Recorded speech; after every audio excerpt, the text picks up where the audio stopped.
Um, Great. So thanks everyone again for being here. And this evening's event is a part of our, as I mentioned, a part of our 40th anniversary event series.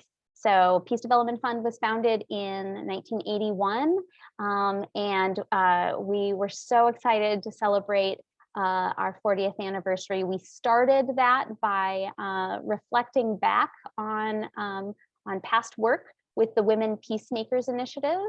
Of course, women helped start this organization. Women have been building this organization all along. And as we can see from the people in this room here tonight, women continue to be leaders in this organization. So we wanted to kick off our 40th anniversary celebrations with really hearing from women peacemakers. And then in October, we premiered our short film about PDF and our work. And we're going to be viewing that film in just a moment. And then tonight's event is kind of the wrap-up event of our and stay tuned for potential future.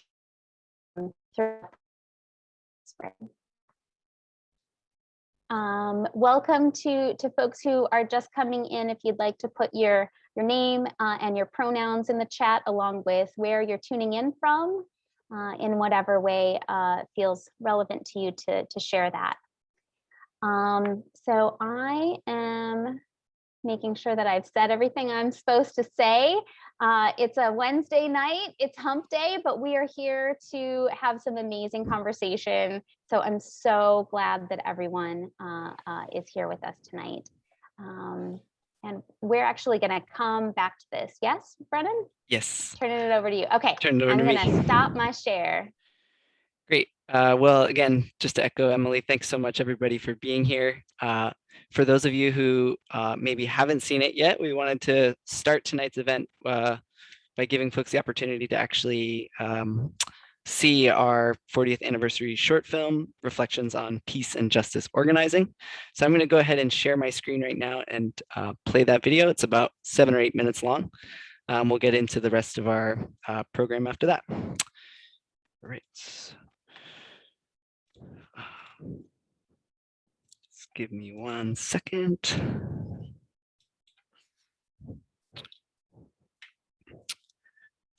All right, here we go.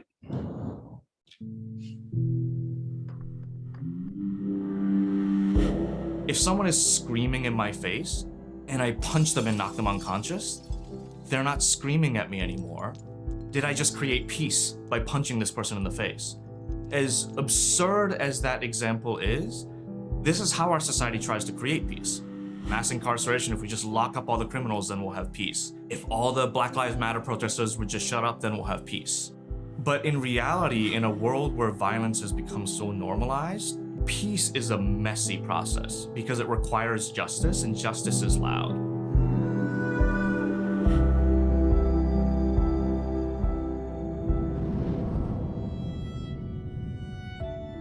So the Peace Development Fund started as a consequence of the nuclear weapons freeze campaign. We called it the Nuclear Weapons Moratorium.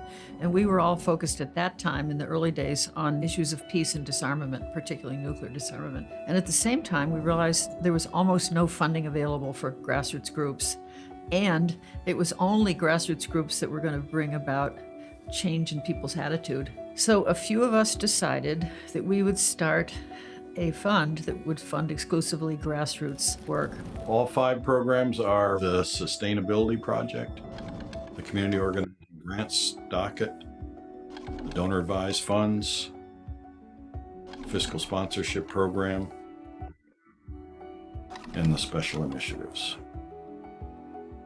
We understand and believe that folks in the community know what they need. So our job is to get them resources. We have folks in our systems by design who are part of those movements. That gives it strength and capacity and credibility and respect and trust. So when we're sitting down across the table from somebody in the community who's just meeting us for the first time, We're not bringing BS, we're bringing real experience. And that's that authentic relationship on which we base our grant making. Our job is to get resources and try to get it to you. And your job is to do what you need to do in your communities, not us to tell you that. BASE was the Building Action for Sustainable Environments.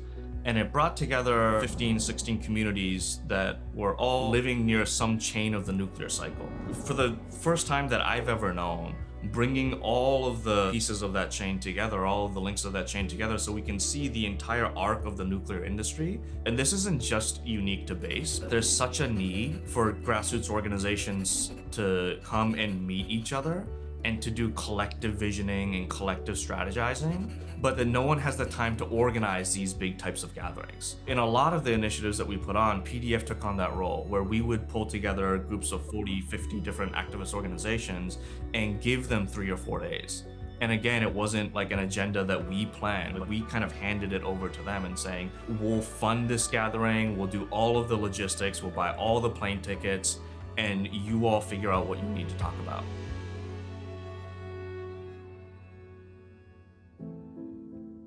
All these people were coming together and bringing a bunch of organizers into a room that were willing and committed to figuring out how are we able to support each other? How are we able to address our cultural differences? Having people on the board was a very important issue. To have the representation that we needed to understand what was happening in the Indigenous world and the issues that we needed to address from a grassroots perspective, to ensure that we were being able to fund the communities at the level that we were.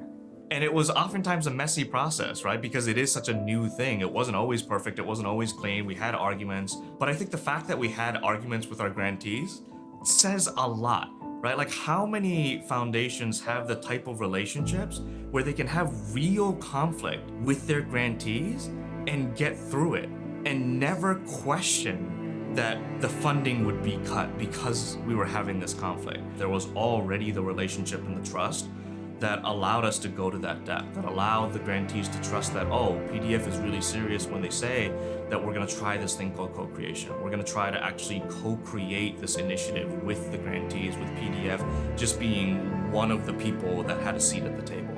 And how could we build a movement that would allow us to see the movement as a whole rather than individual movements going on in individual communities? How do we build a movement that is sustainable? What is it going to look like when you have your son? What are the next 7 generations going to look like? The big broad base of small donors is the bread and butter of this whole movement. We get $200 a year from, a couple of different orders of nuns around the country. We've never met them. They found us. They send us $200 a year. But that's the fuel, but it's also the community. I know when I contribute this money, I'm affecting work in New Orleans, and I'm affecting work on the, transit riders in Seattle. It's not about you when you're in philanthropy, and the world is treating you as if it is about you.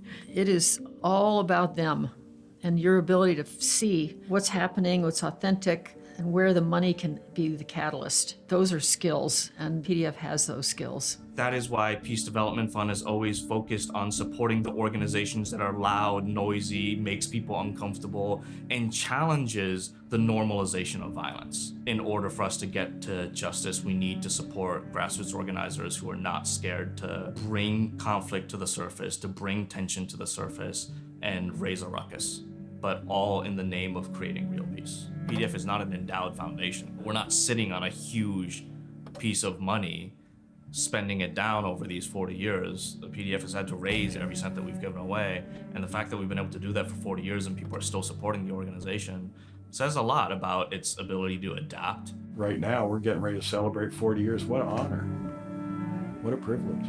I got friends in prison, and I got friends that have been killed for doing this work. I may be a straight up white guy, but I live in that world. I found my way into that world. And in that world, your struggle's my struggle. So we're in it together, and I'm going to do what I can to help you get what you need to do that.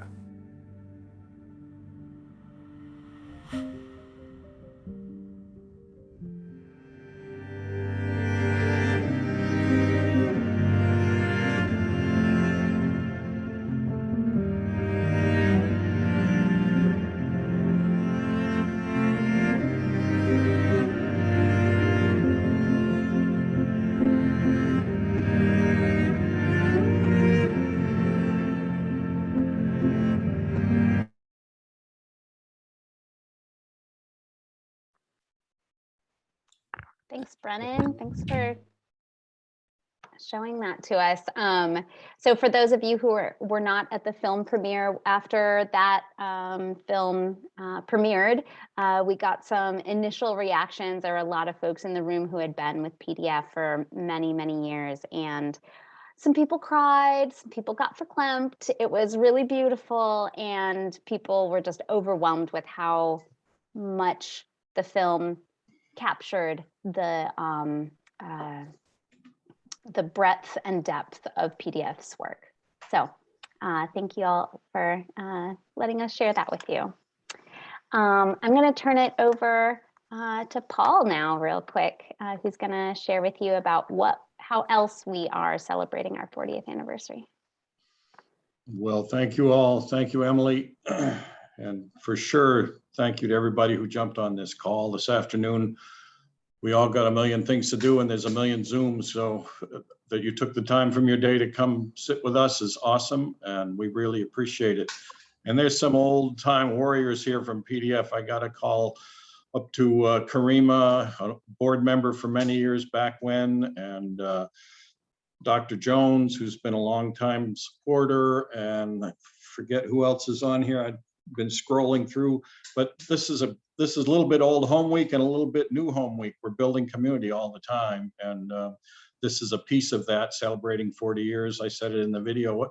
It's a privilege to be able to do this work and to be able to support and participate and partner up with the communities we do and that you all are part of, or you wouldn't be here. And you know, we run on the money that we raise. So just going to say that this is part, you know, we're raising money for a new funding circle, which is going to be young folks younger than 25, who are basically a new pilot project for us that we don't have a better name for it because they're going to name it. So it's a new funding circle, and they're going to be making grants parallel to the board system this spring. So in particular, that's our push around the anniversary, is to raise another about 20,000 for that pool of funds for them to move. And with that, I'll turn it over. We're running time. I want to hear from Morning Star. I want to hear from Tiheba, and you don't want to hear from me more. So but thank you all for joining us for sure. And let's roll on. Great, thank you. And you can find the link to our fundraiser in the chat. So I am going to find the screen that has it on. There it is. So I'm going to introduce tonight's moderator, Tina Reynolds, who co-founded Women on the Rise, Telling Her Story.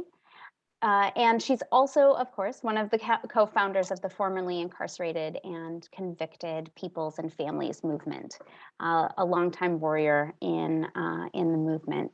She has published pieces on the abolition of prisons, the impact of incarceration on women and children, formerly incarcerated women, and policy change, and is an editor of an anthology called Interrupted Life, Experiences of Incarcerated Women in the United States.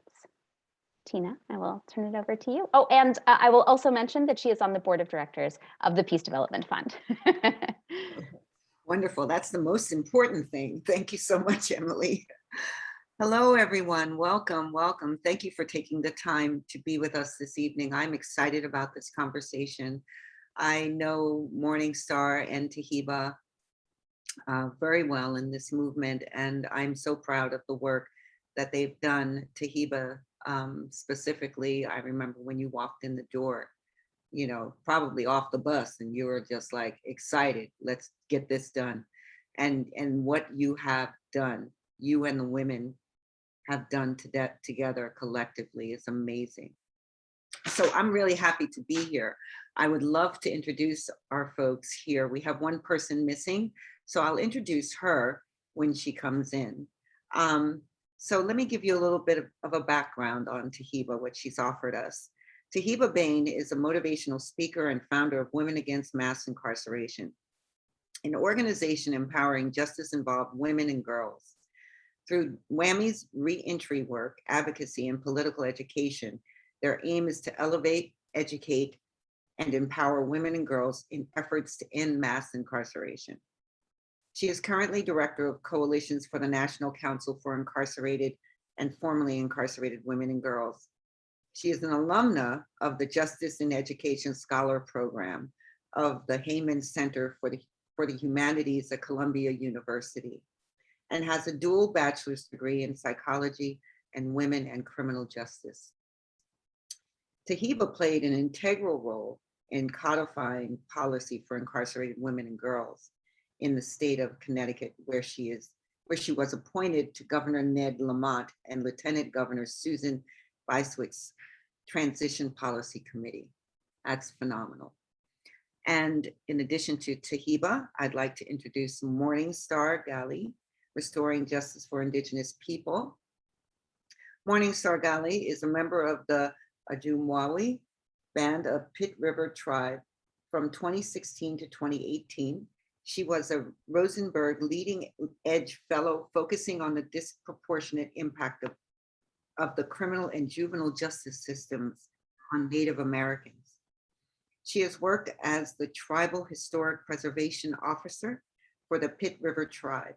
She continues to lead large-scale actions while helping organize Native culture, spiritual, scholarly, and political gatherings throughout California.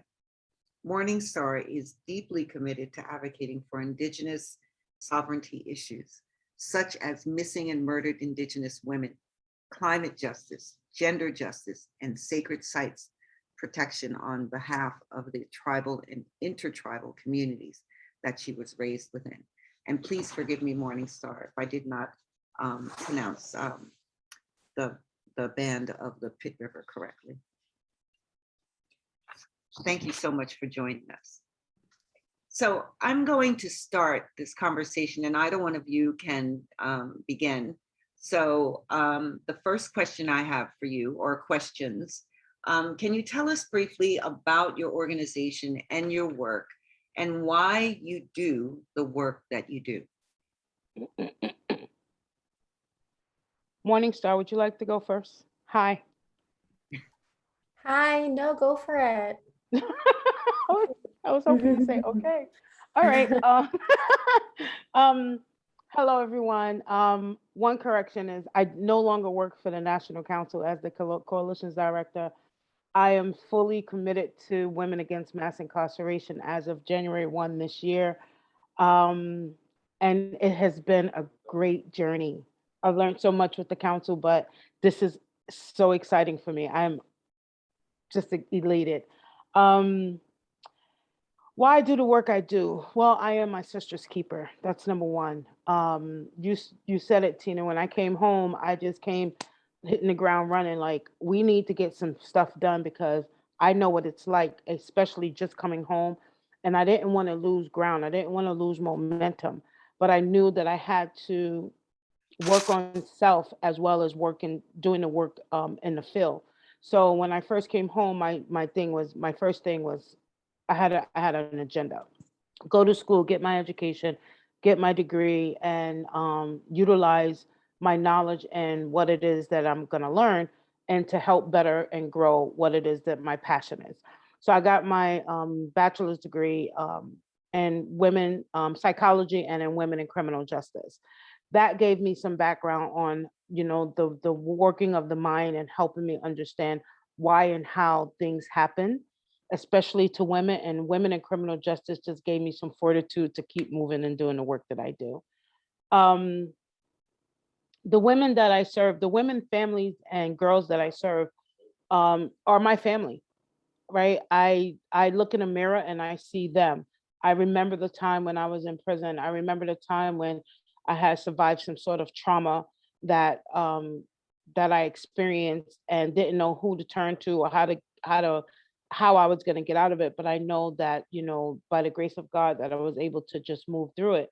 So I do the work to help, well, not help, but to assist women that have come out of some sort of traumatic experience and don't know, lost a part of themselves during that experience, as well as to give them hope and to educate them on what they don't know, because we don't know that there's a team of us, a group of us, an army of us out there fighting and battling and standing and side by side with each other. And so I let people know that you're not alone. This is who we are. This is what we do, and we have your back. And I then in turn give them some elevation by helping them restore their self-esteem. Right, I mentor them and I bring them back into the sheepfold of life, in whatever way I can. And that's actually how I started, by mentoring women by way of higher education and helping them understand that you can go to school after incarceration. You can have a life after incarceration. So I just move that along the same lines of giving them the strength of, there is life after incarceration. There is a you after your trauma. There is us after everything that we experience. You're not by yourself. And then I empower them with the strength of knowing policy. I empower them with the knowing of, yeah, you can be the policy maker and not the policy, the recipient of the policies being made for you. So with that, I take them to the Capitol. I tell them about the Capitol. I teach them instruct them on civic engagement. And then I do community outreach and help them, and that empowers them by giving back into the community. And Thank that's, you so much. did I answer every question? If I'm Absolutely, and then Okay. some. And then some. Okay. It's phenomenal. Absolutely. Morning Star, I wanted to ask you the same two questions. If you don't mind, I'll repeat them. Can you tell us briefly about your organization and your work, and also why you do this work? You share a little bit of that in your bio, but I want to know if you wouldn't mind expressing the foundation of those goals and those thoughts. Thank you so much, Tina. Say Chimisanwi, Morning Star Gali, Ilakatike Ma'achimawi SGE. My name is Morning Star Gali, and I am Ajumawi Band of Pear River. I'm the project director with Restoring Justice for Indigenous Peoples. Our JIP works to expose and address the disparities of California Indigenous peoples, especially women and youth in the carceral system, by using traditional and cultural lifeways and practices, community organizing, and advocacy to restore justice to our communities and ancestral homelands. So how is it that we do this work? It's through a multitude of ways that this evening we'll be holding a cultural event. Right after this event, we'll be holding our second powwow dance practice, where we have champion powwow dancers we've opened it up to the community, providing foods, stew and fry bread, and really opening it up, especially to the young people. And this was a request from the community, in recognizing that here, where we are on Nisenan, Miwok, and Maidu lands in Sacramento, California, that we don't have any sort of cultural center. We don't have any sort of space here that's available. And so it's through a collaboration that we are currently working on with Native Dads Network and through the Native Sister Circle that we are planning this collaborative space. We just opened one in San Francisco. We now have a Native Cultural Hub in San Francisco, where we've partnered with the American Indian Cultural Center and American Indian Cultural District. And so Restoring Justice for Indigenous Peoples now has an office space there within the San Francisco area. And this coming Friday, we'll be hosting a dinner for the Indians of all tribes, for the Alcatraz veterans, and recognizing and honoring the 52-year anniversary of the original Alcatraz occupation from 1969 to 1971. So through our JIP, we have an emergency, a COVID emergency 19 fund. We have a safety fund for our missing and murdered Indigenous women and relatives. We use the term relatives, MMIR, to be all encompassing of our two-spirit, non-binary, trans, and gender non-conforming relatives, and just recognizing and supporting their self-determination. And so, for example, we have a couple of relatives that were waiting and had barriers in terms of accessing services at Friendship House, which is the local Native Recovery Center. So one of our survivor sisters, we were able to support her journey, and she, as of this weekend, she will be celebrating 90 days sober, clean and sober, and we are supporting her on her path and her success. We have a Two-Spirit relative that we supported as they were figuring out, roles and floors, and what that would look like in terms of having a transgender relative there in that space. And so we were able to support them. That's just a little bit about what we do in terms of the advocacy and just the on the ground support that's needed. I say that as a California Indigenous woman, every day is a fight for visibility. Every day is a fight against the erasure of our peoples. Our ultimate goal is healing of ourselves individually, healing of our communities, healing of our tribal nations. And so we're just one small organization, but we're very grateful to Peace Development Fund for believing in us, believing in our vision, and supporting us through the years. So I just wanted to end with that and say thank you to Paul Heibel, thank you to Emily Seraphy Cox, like all of the staff there is just really incredible in terms of supporting our efforts and addressing the needs of our larger tribal communities throughout Northern California. So thank you. Well, thank you, Morning Star and Tiheba. I really appreciate your comments. I want to expand our conversation to go outside of your organizations and the work you do, to looking at the movement nationally. So let's look at invisibility. How has invisibility played a role in diminishing the presence of women? We know that we've been invisibilized in many ways within the systems that we come into contact with. And sometimes we internalize that invisibility. So looking at it from a perspective of women, girls, LGBTQ plus folks, and Indigenous women, do you think the movement is moving in the right direction in terms of inclusivity? Either one of you can take it. Tiheba, you have a look on your face like,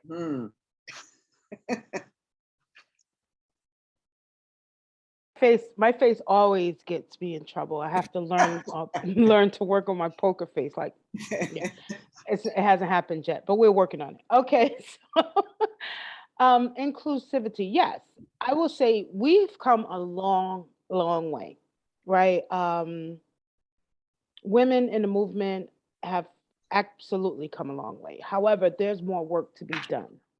Because even as a woman in the movement that does the work nationally, internationally, I still see a gap in some ways when it comes to policy being made and how it doesn't affect everybody. It's not for everyone, and I'm talking about the nonviolent versus violent dichotomy that's out there, that's perpetuating a greater divide even within the movement, because women living with violent convictions are not always included into the movements of the work being done. We're not recognized as a part of the reformation or the abolition of the system, the machine that needs to be dismantled. And I say that because I'm a woman living with a violent conviction. And even though I do the work and I go and I do my testimonies and I write policies, or I assist in writing policies and advocating, educating on these policies, the carve outs of those policies leave me out. And in the process of that, I've been denied housing. I've been, and everyone has, I understand that. But there's this one in particular thing that happened, situation that happened where they came asking me to work for it's called the Second Chance Reentry program that they were creating in Connecticut. And I didn't even know this thing was about to exist, but someone heard me speak one day at an event, and the lady said, "Oh, I think Tiheba would be perfect for this position." Now, mind you, they knew I was already formally incarcerated. However, they did not understand the nature of my crime was of violent nature. And once they found that out, I was taking off I was taking out the pool. I was actually removed. Like no more phone calls, no more emails, just ghosted. And I was like, oh my gosh, my heart was broken because I was like, are you serious? And I started, and so that is, well, I'm creating women living with violent convictions. I'm creating this thing to make it a thing so we can be included. So yeah, of course, we've come a long way with the work that we've done and being included and on a large scale. But there's more work to be done, and that's women living with violent convictions, and we have to be up in the forefront because I am on the front lines, but yet and still I'm invisible. That's not going to happen. That can't work anymore.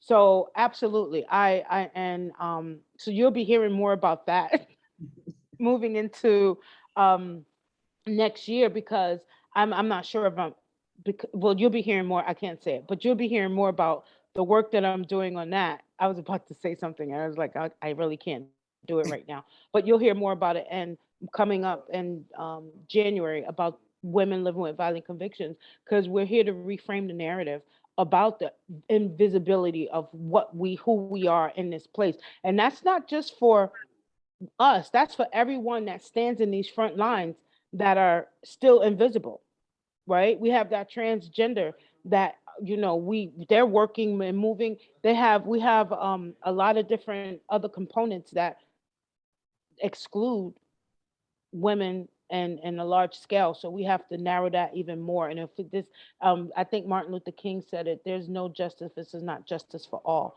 So you got to remove the carve outs in these policies in which we're creating or help advocating for. Not a good thing. Thank you. Thank you. Morning Star.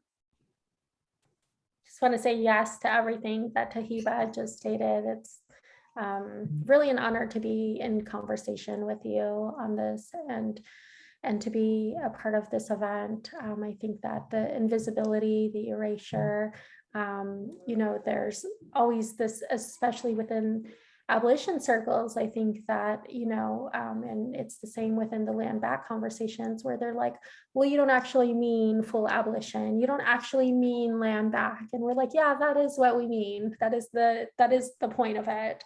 And so I think that, centering survivors, centering formerly incarcerated women and families to have, be able to speak on their own behalf and to be able to share their stories in this way. I'll just share, there was a question previously about why it is that I do this work. And so I'll just say that this is a lifelong commitment for me, that this is a lifelong dedication to, in terms of how I was named, where I was born at, in terms of, this community work, is that it has a spiritual foundation. And so when we are working with survivors, when we are centering survivors, when we are working with family members of our missing and murdered Indigenous relatives, when we are supporting and uplifting our formerly incarcerated sisters and relatives, that we understand that this is the work, that redemption is possible,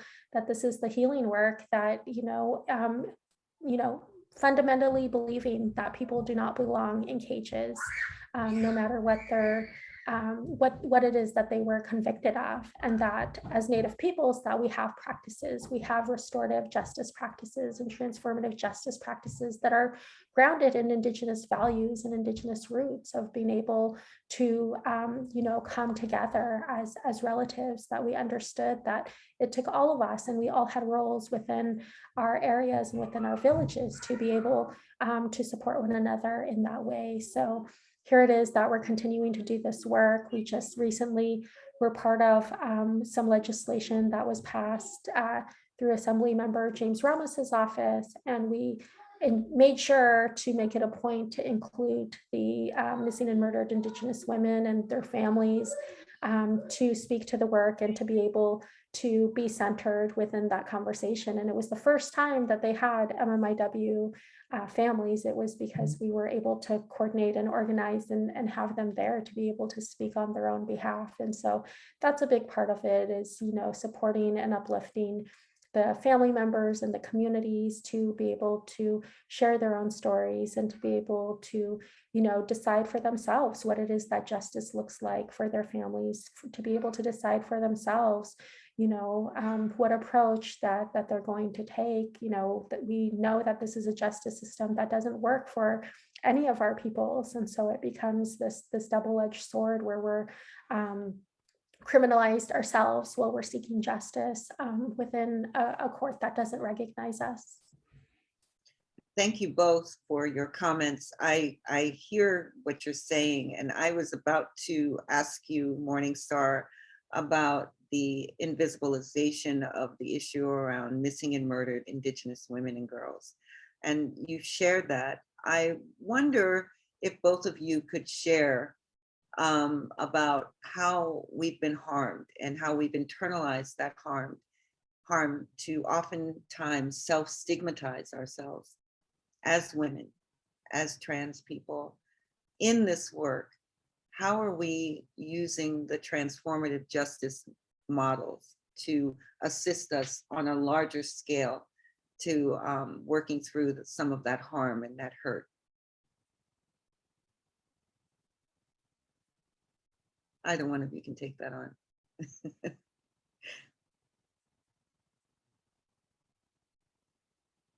Come on now. Morningstar, you go and I'll go after you. That's totally good. Yeah, I'll just say that this work doesn't come without putting, sometimes we put ourselves in positions where we're going to face attacks and we're going to face harm. And I think that, I've had personal experiences of navigating what it means, to, have to worry about having security at events. I don't, share or post when I'm at these events. I think in the conversation of harm that, I do, I see that Paul put in the chat about, it was our father, Victoria and my father, Taylar Gali, that started this work, that he was able to walk out of San Quentin State Penitentiary, and he was able to walk back in as a volunteer and help to lead ceremonies. And this was 40 years ago as Peace Development Fund was being developed, but that it was really, through that support and through that work that I, was as a young girl, going with him to gather the rocks and the cedar and, all of the materials that were needed for our relatives to be able to hold ceremony and to be able to sweat on the inside. And so in terms of that dedication, I was first at Mills College in Oakland, California, and as a young mother, and on the weekends I would volunteer at FCI Dublin, the Federal Correctional Institution. And so we would hold talking circles, hold sweat ceremonies. We would just have a lot of, activities for both the camp and the main maximum security prison. And so at that time, I recognized the harm that was being caused by the prison staff, the games and kind of power trips that they would play, knowing that we were coming in and the way that we were treated directly. And it really did break my heart. I was able to walk out and, hug my children at the end of the day, knowing that there were so many aunties and grandmas and young mothers that did not have that opportunity. And so for myself, I learned, pretty early on that it really does take a special person to be able to do that work in terms of the spiritual advocate position and the spiritual advisor. We do support the work through RJIP. We support the Native American Chaplains Association. We have the California Native Spiritual Leaders of California that we support in terms of providing books and materials and supplies to our currently incarcerated relatives. And we also recognize that, in the intersections of missing and murdered Indigenous relatives, that those are our intersections, that we're addressing the over-incarceration of our relatives, we're addressing the intersections of MMIW, we're addressing the intersections of and how lateral violence and lateral oppression plays in that role. And so I think that, I always look at the role that my father did play, that he served 7 years in San Quentin, but he came out and he was able to redeem himself, and he was able to really be in service to the people and provide those services. I've, even 25 years later, since he's now passed, I have received messages even recently from people that have told me, your father is a reason why so many of us came home. Your father is a reason why, he was not a rich man, that he was poor just like us, but he taught us how to love ourselves. He taught us how to be rich in our love. He taught us how to be rich in our culture and be able to stand up in that way. And so, it's carrying on that message and carrying on those values and that dedication in terms of being of service to our people and supporting the families, the missing and murdered Indigenous relative families.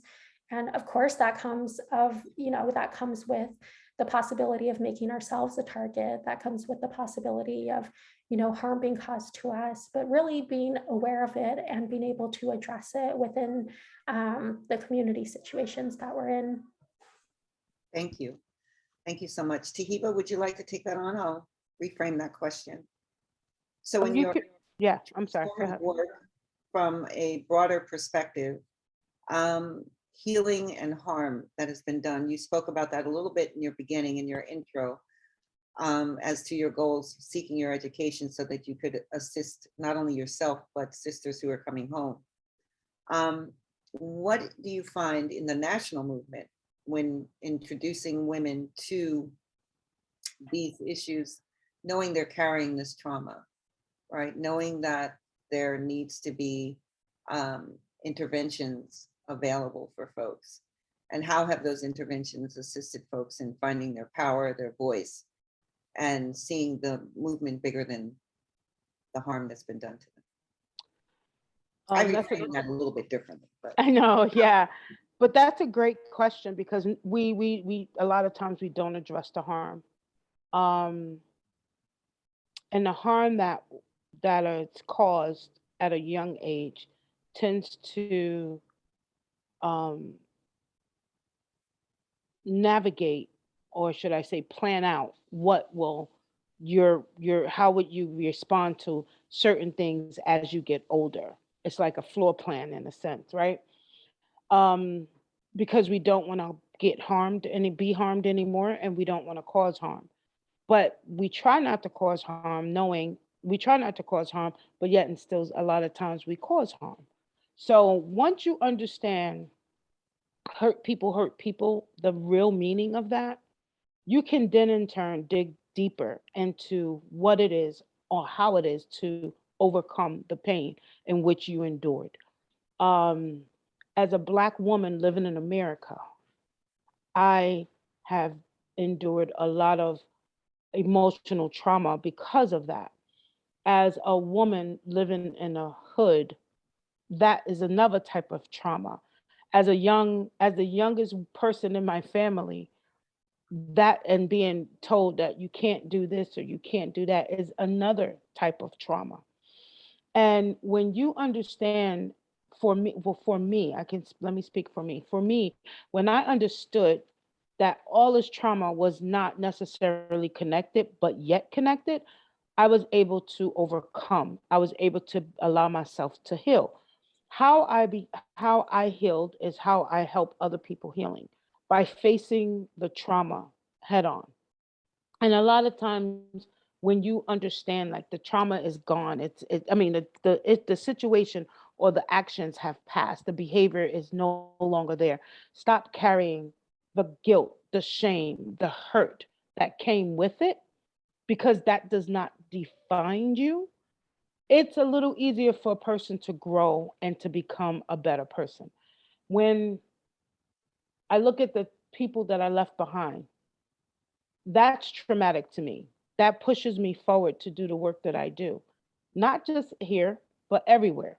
When I see a person that just came home from prison and they don't really have any place to go, that's traumatic to them. So I do everything in my power to actually help them to become a better person, to become sustainable in their reentry.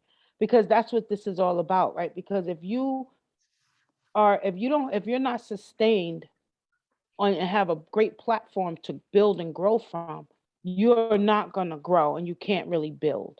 So and knowing that the trauma doesn't have to be a barrier or obstacle. It can actually be a building block, a stepping stone.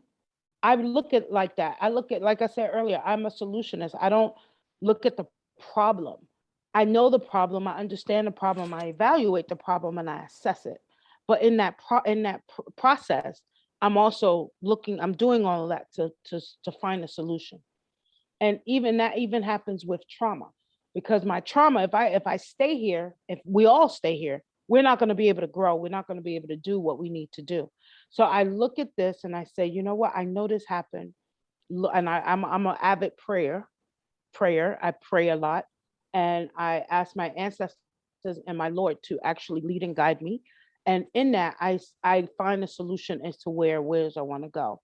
I look at my past mistakes and I help people to understand that your past does not dictate your future or your present. It can help you understand where you don't want to be and where you no longer want to go. And let's move forward. Now, on a national level, trauma doesn't change. It's just a different person, different face. But trauma is trauma, no matter where it came from or how it got to you. It happens. And it's not a cookie cutter model. So you gotta walk with people where they're at and help them understand. I didn't have what Morningstar had. I didn't have someone. I mean, I'm like wowed out by your dad and everything, and how he was able to help you, and your strength grew from him and watching him and understanding him. But what I did have is my ability to understand that I can and do better. I can be better and do better, and not just me, but other people. Right? The women that I touch, I don't. Like I said, I'm their sister. They're my people. I'm their people. So the women and the men and the families that I touch actually grow stronger to the point where they say, you know what, Tiheba, thank you. I had a young lady say to me, you know what, if it wasn't for you, I don't know where I would be, because she calls me constantly and asks me for direction. So I said to myself, okay, this is part of who I am and what I do.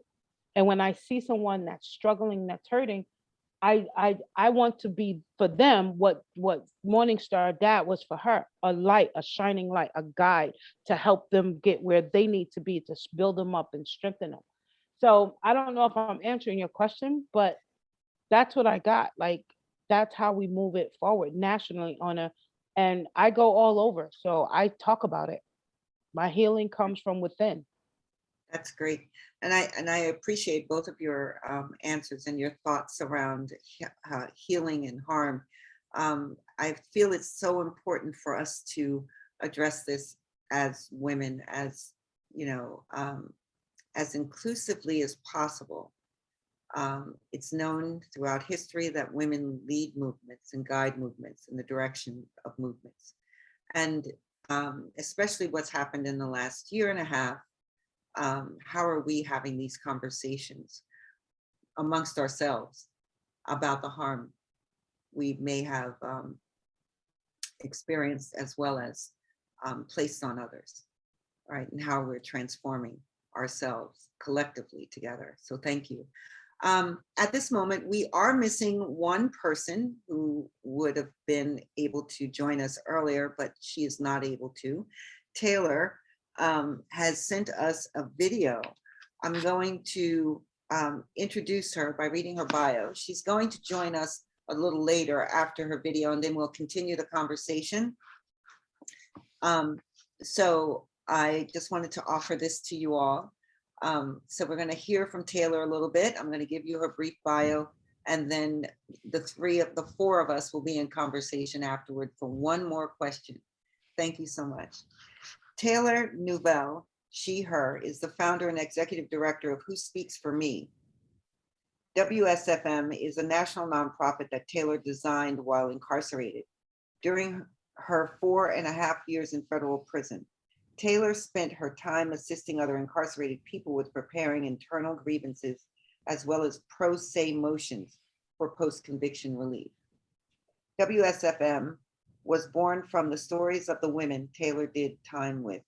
WSFM works to raise awareness about the intersection of trauma and the rise in incarceration rates among women, girls, and LGBTQ people. with a focus on BIPOC, and aims to interrupt and dismantle the trauma to prison pipeline. So appropriate, right, to that question I just asked. A concept Taylar is credited with creating. Taylar is queer, Black cis woman. She is a mother, writer, advocate, activist, and public speaker. Taylar holds a bachelor's in English literature, and her writings have been published in the Washington Post, Talk Poverty, The Nation, the Vera Institute for Justice blog, and Ms. Magazine online. So Brennan, if you don't mind sharing Taylar's voice with us. Yeah, looking forward to sharing it. So thanks, everybody. Let's see here. All right. My name is Taylar Nuevelle. I'm the founder and executive director of Who Speaks For Me. Who Speaks For Me is an organization that seeks to interrupt and dismantle the trauma to prison pipeline as it impacts women, girls, and LGBTQ people, particularly those of color. The organization was founded while I was incarcerated, and it was based upon the stories that I learned of survival of the people that I did time with. Specifically, I was what people call a jailhouse lawyer. And so I had access to people who I helped. I had access to their pre-sentencing reports, which are the reports that are conducted after you've been found guilty or taken a plea. And it's a look at your background. And it's supposed to aid in sentencing to present mitigating factors. But in fact, it's used to show a pattern of, quote, bad behaviors. I had access to these reports because the women wanted me to help them with post-conviction relief. And the one thing that I noticed, the thread, was trauma. And I have to say that it gave me insights to, because the women didn't think that, they thought I was not like them, but we were alike. And as a queer person who had had a judge mock me, tell me that I made people abuse me during my sentencing, I learned that other people were told, you don't deserve to be a mother. And these aren't things that men were experiencing. And so I had one of the things they did to me while I was in prison, because I was an activist and advocate in the prison, which does not make you popular, is they use suicide watch because I have a mental health disorder. They used that as a way of punishing me, and they would put me on suicide watch. And the last 6 months of my stay in prison, I spent 3 weeks one time on suicide watch. And you're in what they call a turtle suit. It's a big gown, and you don't have your underwear, you don't have socks, you're in a room that's really bright. You have to knock on the window to use the bathroom. There's someone watching you all the time. And they left me there for 3 weeks because I had filed a complaint against an officer for sexual harassment. And I was laying there one day and I just thought, who's speaking for me? This is a silo. When I got out of suicide watch, I had been in a writing class that a professor was running there, and I wrote about it. And I wrote Who Speaks For Me, and I sort of came up with the skeleton of what this organization would be like. And I hadn't yet coined the phrase trauma to prison pipeline. I knew about the school to prison pipeline, but what we women, LGBTQ people seem to be on was something really linked to trauma. And so when I came home, as I promised the women who asked how they would find me, I started blogging so people could Google Who Speaks For Me. And I had a speaking engagement, and I was speaking at a federal thing. And I said, everyone's talking about the school to prison pipeline. We really need to talk about the trauma to prison pipeline. And from there, I started seeing reports pop up, and there really is a trauma to prison pipeline. And Who Speaks For Me seeks to raise awareness about this through story and through programming to elevate the issue in the community so that people can take up the cause and build with us. And our goal is to build a trauma-informed justice system to create alternatives to incarceration by interrupting and dismantling the trauma to prison pipeline. Thanks so much, Taylar, and for that great introduction to yourself and your work, and thanks for sharing a bit about your story. I'm wondering if, just to kind of get into a first question, if you could just sort of bring our audience up to speed with the context of the incarceration of women, girls, and LGBTQ people, as you sort of already did in ways, and maybe just elaborate a little bit about sort of what's happening, who's being most impacted, how did we get here, and also kind of like what's happening on the organizing front and not just on the issue side. But yeah, please. So as I said, trauma seems to be the common denominator. When you look at the figures, and when I say women, I'm including LGBTQ and girls, the demographic that we serve, overall 85% prior to incarceration have experienced a major trauma: childhood abuse, sexual violence, intimate partner violence, homelessness, food insecurity, domestic violence, and then of course homophobia, transphobia, sexism, classism, racism. These are traumas, and some of them happen within the home, family, and then there's the larger context of things like homophobia and racism and sexism and classism that impact our community. And so, because we are already on the margins of society as queer people, and because society has accepted this marginalization of women and girls, of course, especially Black girls, the adultification of Black girls is a real issue. Those are the ones that are being impacted. You see people coming through who've been homeless. You know, there's really, I've been talking lately about the housing to prison pipeline, because that is such a way of getting people caught up in the system. And so I would say that when you look at the queer community, it's primarily impacting, well, it impacts us all, but really impacting trans women. And nobody talks about trans men, right? Trans men who are put in women's prisons who become a target. And I'll talk a little bit about that, about the trans men that I did time with. That's who it's really impacting. And because disproportionately people of color are in the system, when you look at women specifically, we're not just disproportionately represented, we make up the most, we are the largest numbers of women in women's prisons, of women of color. And so that in of itself is a problem. The problem is that we don't treat the trauma before, right? And then you put people in carceral spaces, there's that trauma, as I spoke earlier about some of the things that happened to me. And then reentry in itself is trauma, just thinking about it, leaving prison, right? And then you get home and there's nothing, right? There's no housing, there are no jobs, right? You might not be connected to your family or community, especially if you're queer or you have a disability like mental illness. And so that's who it's impacting. It's impacting the most vulnerable of our vulnerable people, right? It's people who are marginalized within their marginalizations, right? So you get women, right, who have trauma, and then you have women of color, right, who have trauma, right? And then you have women of color who have a disability, who have trauma. It's marginalization within your marginalization, right? And trying to work your way out of that because of the trauma it seems impossible. It's like someone has just put you in a dark box. So that's who it's impacting.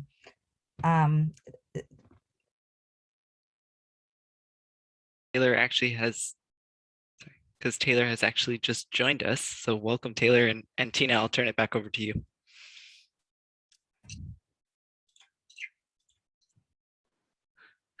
Tina, you're muted. Thank you so much. Yes, I oftentimes forget because I talk all the time when I'm not supposed to. Thank you, Taylar, for your answering these questions so appropriately. I just, I'm always amazed at how things come into play and how they seem to fit. So we were just discussing harm before we played the piece that you had answered with Brennan, and you went right into it. And so I would like to, instead of ask questions, what Taylar said, and Taylar, I already introduced you prior to your coming, so I just want to let you know that. And welcome, and thank you so much for being here. You said some things that I'm sure, I saw Tiheba's face, I saw Morning Star's face, I saw you all get a light bulb, like, I want to talk, I want to have a conversation. So with what Taylar has said, I want to insert the normalization of violence in that conversation. And I would like you all to have a conversation around what was discussed. So Taylar, you do remember how you discussed the trauma to prison pipeline? Yes. Introduction of a of a concept that is not readily spoken about. And so within that, I'd like you three, if you don't mind, to speak to the normalization of violence in that. And please, Morning Star and Tiheba, comment on what Taylar has just spoken about. Did you want me to go or do you want their comments? I'm sorry. Yes, you can start anyway. This is a conversation. Oh, okay. So what I'll say is how it's normalized. When you talk about in the criminal justice system, when you're in carceral spaces, especially if you're queer, I'll just share a story that I was sexually abused while I was in the prison. And one of the guards who found out, you know, it's supposed to be the secret when you report it, but it wasn't a secret. One of the guards was like, but you're a lesbian, so why do you care? As if because I'm queer and someone does something to me, it's not violence, right? I think that, you know, when we return home, women, particularly queer women, have like a 80% chance of becoming victims of crime, of domestic violence. And I fall into that category. And because we are so stigmatized, I think that people think, well, if you weren't that way, this wouldn't happen to you. And so it's just accepted. In the judges, I talked a lot about like how the judges make comments to us, like you don't deserve to be a mother, or you made people abuse you. And everyone just sort of goes along with it. You know, there was one person in power in all of this when my trial and my sentencing happened that said to me, that judge abused you. And only one person in power said that. And it was abusive. And I think that when we look at the trauma to prison pipeline, if we don't accept that people have survived these traumas and treat them, then that in of itself is saying that we're throwaway people. So please have a conversation. Okay, so yeah, hi, Taylor, I love your intro. You touched on a lot of points about trauma and how it affects and the effects it has in different areas. And I just want to say, like, you know, I love the trauma to prison pipeline. I will be using that because that is it exists. It's not it's not something that it exists, and I never thought of it that way because I just didn't. But when the way you said it and the way you format it and laid it out, that's exactly what it is. We have the school to prison pipeline. And now we have the trauma to prison pipeline. And when you look at it, all the trauma that and I think I was just saying this a little while ago, like the trauma that we've endured actually was like a map to where we would end up. And I ended with, you know, but we overcome the trauma. And knowing that we overcome the trauma, we can in turn help other people overcome the trauma. This is why we do the work we do. And I just want to say thank you because you put into perspective and gave me and my organization, because I have a young lady that works with us on online, listen in the audience listening. You gave us another way of how to actually reframe how we now produce, or should I say present what we're doing. And I thank you for that because that's really great. And another thing, you talked about the transgender men that was in the women's prison. Were you in federal prison by any chance? I was in the federal system because Washington, D.C. citizens, we don't have a prison. So if we have a conviction, a felony conviction, we go into the federal system. So I was yeah, I was in Danbury. So I when you said that, I was like, okay. So you're absolutely correct because when I was there and we had a transgender man actually in the prison with us, it was horrible for him. And Yeah. it was very stigmatizing for him. So I want to say thank you for bringing that to my remembrance and understanding like we're all in this together and we have to stand with one another, united arm by arm, because without us united, it won't change. And we have to be the change that we want to see in the world. So thank you. Yes. You're welcome. Absolutely. Morning Star, would you like to comment? Sure, I'll just say thank you so much for joining us, Taylar, and really appreciate all of your insight. I'm going to share a link that just speaks a bit to what we have all been discussing. And so this is Stolen Freedom, the ongoing incarceration of California's Indigenous peoples, and it's called Broken Chains and Stolen Freedom. And it was recently published in the Abolition for the People book, but please, take a minute to read through it if you're able to, and it really speaks to the history of incarceration of Indigenous peoples in California in terms of the trauma to school pipeline. We talk a lot about the boarding school to prison pipeline, and even using the language and the terminology of pipeline, we really try to avoid that and talk about pathways. What are these pathways? Because pipelines are a form of resource extraction, and that's exactly what they're doing, right? When our folks are being locked up, pipelines are a form of, not only the resource extraction, but they're also, when it comes to Indigenous communities, we are consistently fighting the Dakota Access Pipeline. We're consistently fighting Line 3 and all of these pipelines that really have caused so much harm within our communities. And so we think about reframing that and how can we use the term pathway, and it really does for us start, within the boarding schools, within the youth foster homes, for, the displacement of Native children within Native homes that still very much exist today. And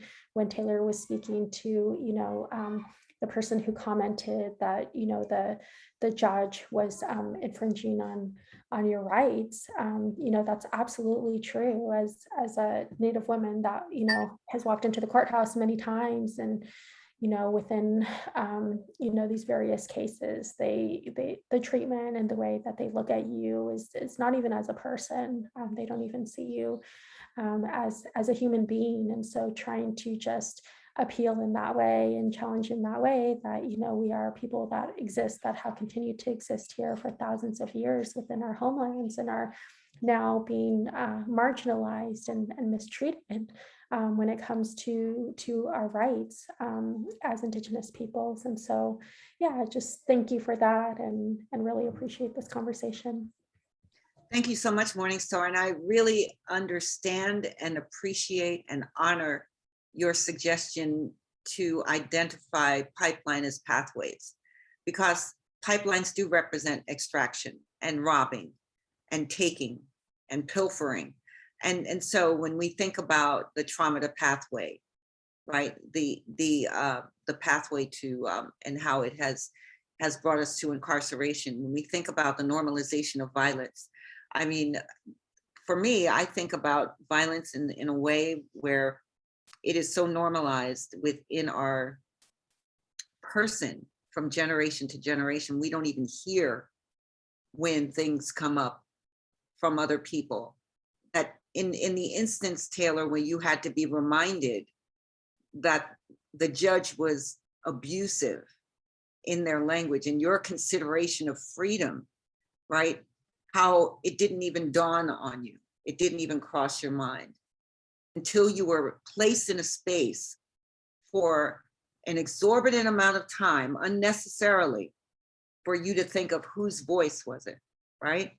And I believe that we've always, all of us have been in that situation, or been in conversations, or overheard someone where we've not paid attention to the language being used, and known from an instant trigger within underneath our skin, that the words that were said were violent. The words that were said were abusive. The words that were said took us away from being humanized and recognized.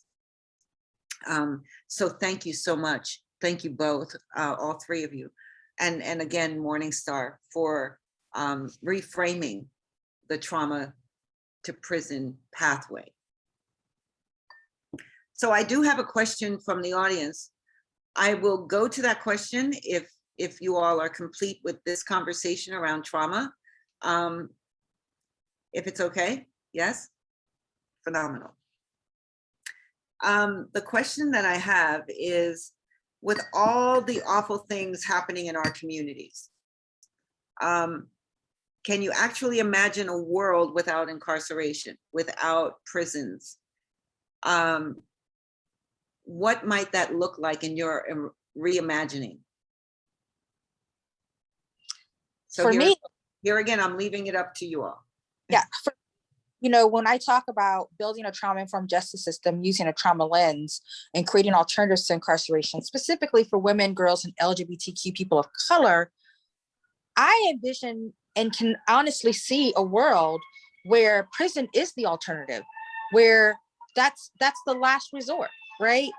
I'm sorry, I'm in DC, and I'm sure you can hear the sirens behind me. And I see spaces of healing, right? Because if we treat the trauma, the personal traumas and the communal traumas and the intergenerational trauma, we're going to get to the heart of it. Because every act of violence and abuse, no matter who you are, comes from some place of trauma, even for white men, right? It's that idea that has been instilled in the culture about power and things like that. And that's a trauma to raise people up to think that way, that others are less than them. I absolutely can believe that we have alternatives to incarceration, and it's in the action, and that we don't say alternatives to incarceration, we say alternatives to treatment, right? And then that alternatives to treatment would be incarceration, but you would still be getting treatment if you were incarcerated. But I can see a world where we are using our resources for healing and feeding people well and housing them appropriately and giving them enough of what they need to feel whole and to be their best selves. Wonderful. Morning Star, you're nodding your head. Would you like to comment?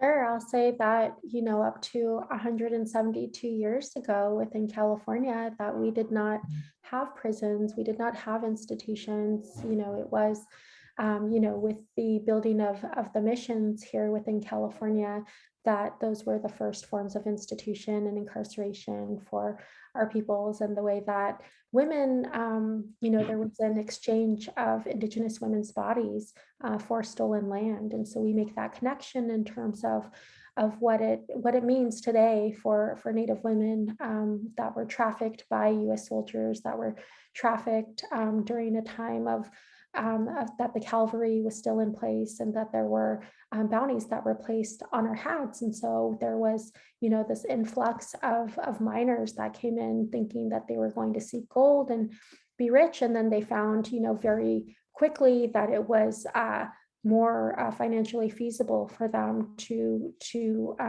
act as these bounty hunters, and to be able to go out and collect bounties for our Native men, women, and children at the time. And so we had a time where we lived within our villages, and, you know, it's not to say that it was perfect. It's not to say that there was not conflict, but, you know, we understood our roles within our communities, and that, you know, banishment was, you know, it was a practice that, you know, people understood that if you were banished and excluded from the village, then your survival was at risk. And so that really puts people in check when it comes to being able to survive within your community, and understanding that role of responsibility within your community. And so I think that even though prisons are still here, and, you know, we're not at a time in this moment where prisons no longer exist, we can still act within that way in terms of how we treat one another within our communities,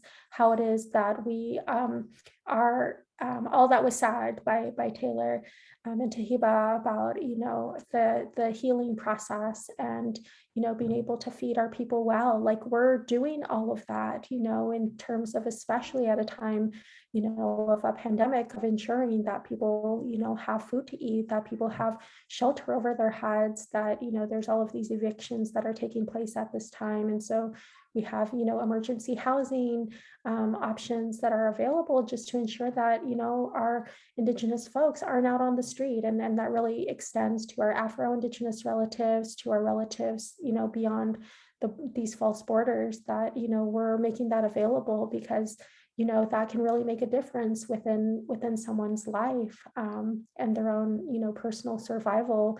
And so we utilize those teachings and those practices. And, you know, again, not to say that it's perfect, but, you know, treating one another as a relative, and treating them that, you know, in that way, that this is, you know, the continuation of our survival. This is the continuation of our lineage that is on the table for this. Yes, absolutely. Both of you, Morning Star and Taylor, you remind me of something that has been coming up in the news lately and been very interesting. And I know it's been practiced for generations and generations, and that's the idea of mutual aid and how communities have all of a sudden now folks are thinking about mutual aid as if it's something new. And we know that mutual aid has started in Indigenous and BIPOC communities way back when. It was never realized, as it has been now because of COVID. And so when we think about mutual aid, and Tiheba, I want you to think about it from this perspective. In doing your work, how has philanthropy or foundations been receptive to, and do you have a mutual aid program within your work to offer folks an ability to be met where they are so that they can be accountable, they can take care of themselves, they can sustain themselves? And how important is mutual aid? We have a few more minutes. I wanted to ask that question because I think that we are just segued from trauma to how it is that we address trauma, and mutual aid plays a big part of it. However, the misunderstanding is that mutual aid is something new. Thank you, Tina, for that question. It takes a village to raise a child, right? And it takes a village to create a community. So when I was growing up, we had on the block in which I lived, we all knew one another. Whether you lived in an apartment next door, the building down the block, a building across the street, or at the other end of the corner. And that was our mutual aid. We took care of one another on that block and in that community. So mutual aid is not new. It's something that we as a family and as a community had to do, or took part of, and helping out when times got hard. And it's something that I grew up with, and it's instilled in me as at a young age because of the way we grew up. Wonderful. Yes, Women Against Mass Incarceration definitely have a mutual aid fund. And during these last couple of years, it has been depleted and replenished to help not just formerly incarcerated women, but families, low-income families, families that have lost their jobs, families that were already struggling and made it even harder because of a sickness or illness, and children not being able to go to school, not having school supplies. So what we did was, in a community engagement as a mutual aid, was actually give over 300 back to school back knapsacks last year, to 3 housing projects that were hit hard during COVID. I know some people that lost their families. I know some people family members. I know some people that didn't have money to pay their bills. They lost their job. They got sick, couldn't go back to work. It was hard. So we had to create that, knowing that this would be a hand up and not a hand out. Right. We also did Christmas giveaways for the people in the community that, the children, because the parents or the mother, single parent mother lost their job, or the grandmother was taking care of their kids. Now she has it even hard because the kids are at home. So we were able to give over 25 families in these housing projects Christmas gifts, not That's just phenomenal. one, but 2. And even the parents got Christmas gift cards. For the women in prison, what we do for them, we gave during COVID, we gave over 500 care packages through our COVID Clean and Safe project, where we provided them with face masks, not face masks that's reusable, antibacterial soaps, hygiene products, period products, all these other stuff that we were able to give into the prison, because we know that mutual aid is something that can help us sustain us during hard times, because we lived it. Wonderful. Thank you so much. You're welcome. We have 1 or 2 more minutes, and I'm cutting it really close. However, I wanted to invite both Morning Star and Taylar to say something about mutual aid and the importance of it, if you'd like to. I'll just share quickly that mutual aid is an Indigenous value that, we were raised in terms of like, we collectively had dinners in terms of who had food at their house. And so, as kids would go over and help out. And so learning in that way, that's how we have always taken care of one another. And so everything that was expressed, we have, these emergency funds for our tribal members. And we initially started it recognizing that the CARES Act funding would only be eligible to federally recognized tribal members, and that in California, we're very unique in that we have non-federally recognized, state recognized, terminated, disenfranchised, disenrolled tribal peoples. And so really filling those gaps to say, hey, we understand that there's parameters around this federal funding, but that we were able to raise, I believe it was over 160,000 in COVID-19 emergency funds to be able to disperse to our community at the time that didn't have access to drinking water, that didn't have access to healthy foods, that had so many barriers, and still continue to. Wonderful. Taylar, would you like to add just in a minute or two?